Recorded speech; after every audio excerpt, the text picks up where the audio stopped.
Hello viewers, digital English YouTube চ্যানেলের আরো একটা নতুন ভিডিওতে তোমাদের সবাইকে স্বাগতম। তো আজকে আমি দেখাবো যে দুই বা ততোধিক সিম্পল সেন্টেন্সগুলোকে কিভাবে অ্যাডভার্বের সাহায্যে একটা সিম্পল সেন্টেন্সে পরিবর্তন করা হয়। সো শুরু করার আগে আরো একটা কথা বলি, তোমরা যদি আমাদের এই ডিজিটাল ইংলিশ ইউটিউব চ্যানেলটাকে এখনো সাবস্ক্রাইব করে না থাকো তাহলে please hit the subscribe button and press the bell icon. আর অলরেডি যদি সাবস্ক্রাইব করে থাকো তাহলে thank you so much.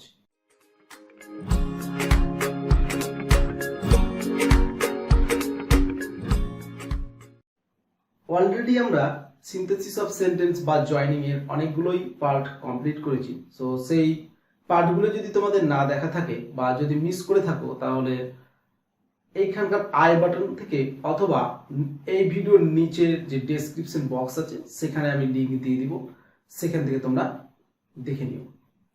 So কিভাবে দুই বা ততোধিক সিম্পল সেন্টেন্সগুলোকে একটা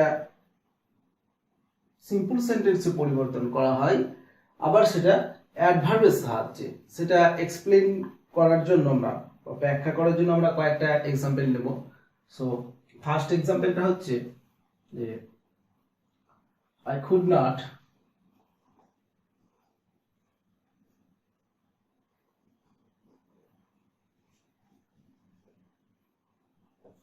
pass the exam.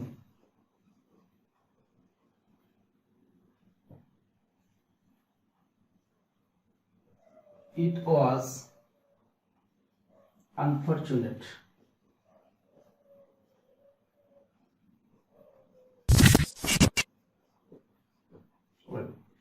সো এখানে দেখতে পাচ্ছ যে দুটো সিম্পল সেন্টেন্স দেওয়া হয়েছে, একটা হচ্ছে I could not pass the exam আর দ্বিতীয়টা হচ্ছে যে it was unfortunate. Okay, adverb. So অ্যাডভার্বের বিষয়টাকে একটু বলি যে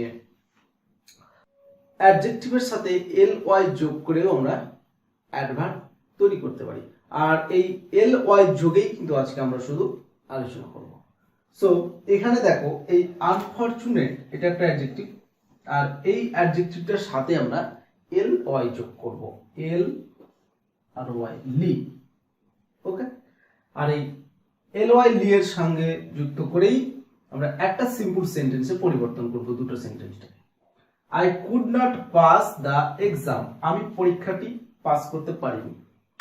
It was unfortunate, এটা ছিল দুর্ভাগ্যবশত, দুর্ভাগ্য, এটা ছিল দুর্ভাগ্য।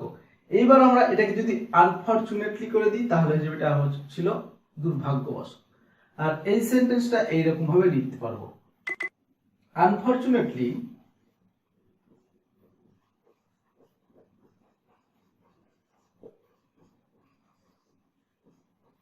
I could not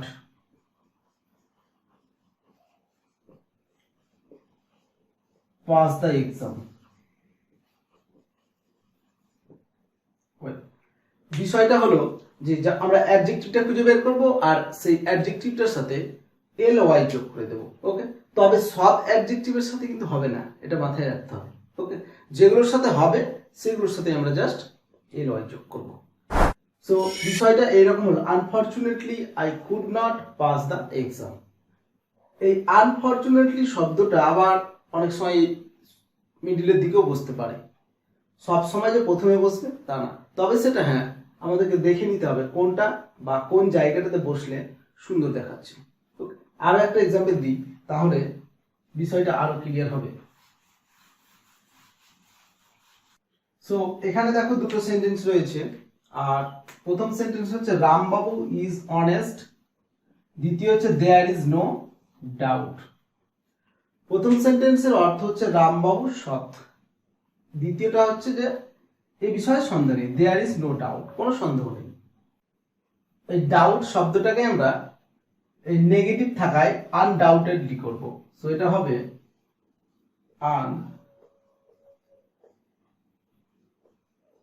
আনডাউটেডলি, তারপর হবে রামবাবু is honest.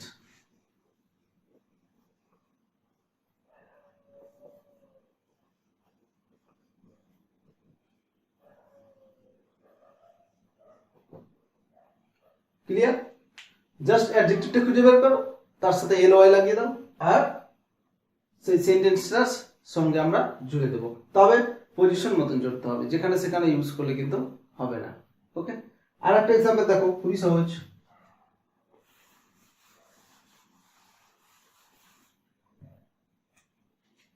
He spent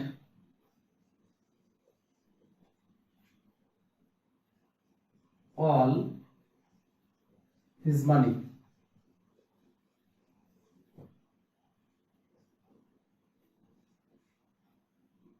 it was foolish.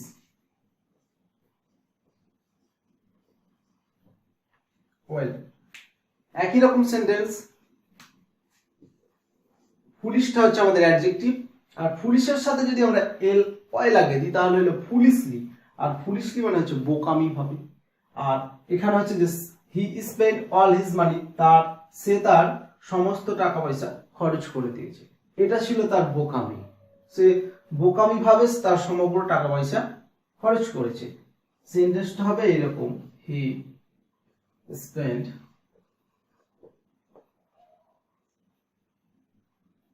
foolishly all his money. ওকে, কি করলাম, জাস্ট ফুলিশের সাথে এল ওয়াই যোগ করলাম আর ফুলিশলি তৈরি করে সেটা সেন্টেন্সের মধ্যে ঠিক প্রয়োজন মতো স্থানে আমরা সেটাকে প্রতিস্থাপন করলাম। হ্যাঁ, তবে এখানে একটা বিষয় ভালো করে দেখো যে হি স্পেন্ড অল হিজ মানি, এখানে কিন্তু কোনো অ্যাডজেক্টিভ নাই, আর এই সেন্টেন্সটার মধ্যে ফুলিশ শব্দটা আমরা অ্যাডজেক্টিভ হিসাবে পেলাম, আর এই ফুলিশটাকেই ফুলিশলি তৈরি করেছি। তবে ইট ওয়াজ, ইট বলতে কি কোনটাকে উল্লেখ করছে যে খরচ করাটাকে, তার টাকা খরচ। সো এখানে কিন্তু এই ইট ওয়াজটাকে দেখে কিন্তু অনেকে ভাববে যে এটা কোথায় যাবে, সো এটা না বসালেও আমাদের চলবে, কারণ এই যে স্পেন্ড, এই স্পেন্ডের কথাটাই কিন্তু এই ইঙ্গিত করছে, ইট ওয়াজ মানে খরচা করাটা, আর সেখানে হি স্পেন্ড অলরেডি এখানে বলে দিচ্ছি, তাই আমরা কিন্তু আর এটা নিয়ে আসছি না। ওকে, সো আশা করি যে তোমরা বুঝতে পারছো কিভাবে আমরা এই অ্যাডভার্বের সাহায্যে দুটো সেন্টেন্সকে একটা সিম্পল সেন্টেন্সে পরিবর্তন করছি। ওকে, আর এই ভিডিওটা শেষ করার আগে আমি একটা এক্সাম্পল দেব, অবশ্যই তোমরা সেটা সেই এক্সারসাইজটা করে আমাদের কমেন্ট বক্সের মাধ্যমে জানাবে। ওকে, তো ফলো করো এক্সারসাইজটা। ওকে, তো এই এক্সাম্পলটা আমরা দিচ্ছি, অবশ্যই করার চেষ্টা করবে, আর খুবই সহজ। তো এখানে দেখো হি নেগলেক্টেড হিজ স্টাডিজ, আর দ্বিতীয়টা হচ্ছে যে ইট ওয়াজ ডেলিবারেট। সো আশা করি বুঝতে পেরে গেছো কোনটা অ্যাডজেক্টিভ আছে আর ওই অ্যাডজেক্টিভটাকে কিভাবে অ্যাডভার্ব তৈরি করবে।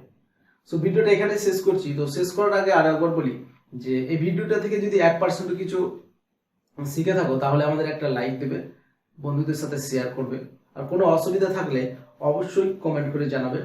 আর তোমরা যদি আমাদের এই চ্যানেলের নতুন ভিউয়ার্স হয়ে থাকো আর আমাদের এই চ্যানেলটাকে যদি এখনো সাবস্ক্রাইব করে না থাকো তাহলে প্লিজ সাবস্ক্রাইব করে পাশে আসা বেল আইকনটাতে অবশ্যই ক্লিক করবে, কারণ আমরা যে ভিডিওগুলো আপলোড দেব যাতে তোমরা আপলোডের সাথে সাথে একটা নোটিফিকেশন পেয়ে যাও আর সবার আগে আমাদের এই ভিডিওগুলো দেখতে পাও।